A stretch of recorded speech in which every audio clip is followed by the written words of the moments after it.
కొన్ని దుష్ట శక్తులు ఆనాడున్న పరిస్థితుల్లో మనకు దూరమైన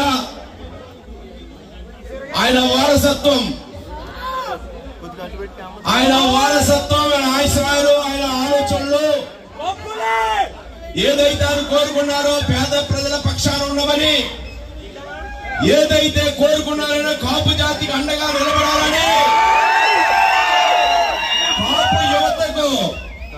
కాపు యువతకు మార్గదర్శిగా ఉండాలని ఈనాడు మన వంగవీడి రాధాబాబు గారు వంగవీడి రంగా గారిని చూసుకుంటూ రాధాబాబు గారు రంగా గారి ఆశయ సాధనలో పాటుపడుతున్నట్టుగా హృదయపూర్వకమైనటువంటి అభినందనలు తెలియజేస్తూ ఉన్నాను.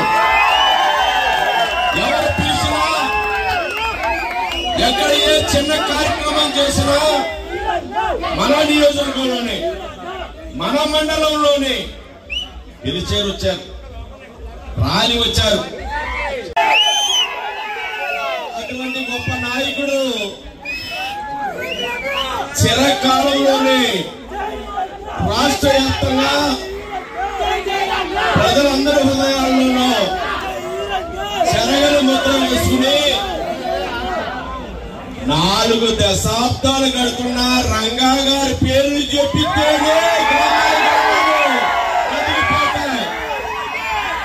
యువత ఉత్సాహంతో ఉరకలేస్తుంది. అది రంగా గారి యొక్క గొప్పదనం.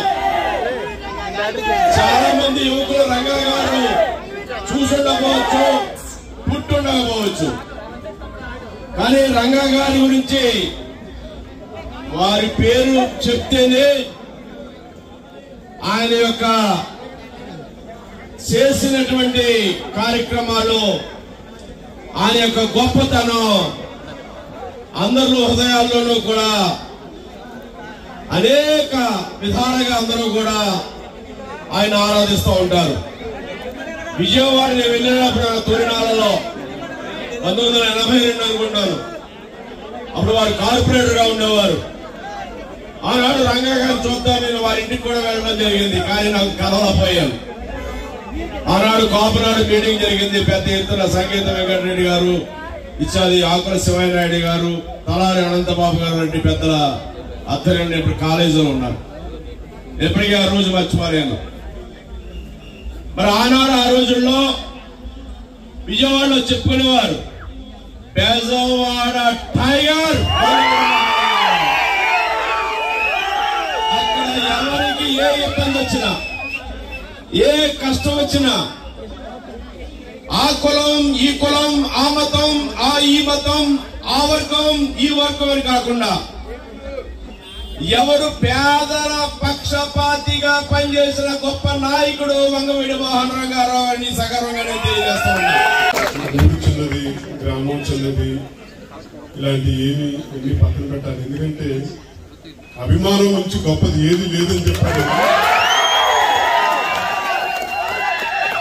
అభిమానంతో పిలిచారు అందరూ. అదే అభిమానంతో మాకు గౌరవం ఇచ్చి మమ్మల్ని విగ్రహానికి ఆవిష్కరించాలని మమ్మల్ని ఒక ఐక్యమత్యాన్ని చాటి చెప్పారు. ఎన్ని సంవత్సరాలు ఎన్నిసార్లు శాసనసభ్యులు చేశాము, లేదా ఎన్ని పదవులు చేశామని చెప్పారు కాదు, గొప్ప చేసిన కాలంలో ఎంత మందిని ప్రభావితం చేశాం, ఎన్ని తరాలు ప్రభావితం చేశామని చెప్పని చాటి చెప్పిన నాయకుడు కీర్తిశేషు వంగవీటి మోహన్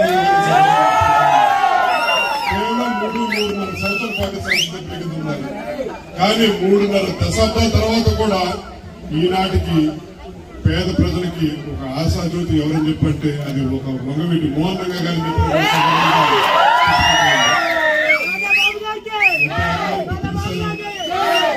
ఈ అరుపులు, కేకలు, గాలులు భవిష్యత్తులో కూడా ఒక ఐక్యమత్యంగా కలిసికట్టుగా ఉండాలని చెప్పని మన నాయకులు మనందరం జాగ్రత్త చూసుకోవాలని చెప్పని మీరిచ్చిన మన ఎన్నికల తీర్పు గెలుపు ఒక బాధ్యత కింద తప్పకుండా మీ సమస్యలన్నిటికీ పరిష్కారం కింద వాళ్ళందరూ చూసుకుంటారని చెప్పని మరొకసారి మమ్మల్ని అందరినీ పిలిచి మాకి అందరికీ అవకాశం కల్పించిన రంగా గారి అభిమానులందరికీ, ఈ విగ్రహం ఏర్పాటు చేసిన కమిటీ సభ్యులందరూ కూడా మరొకసారి పేరు పేరున ధన్యవాదాలు తెలియజేసుకుంటూ సెలవు తీసుకుంటా ఉన్నాం.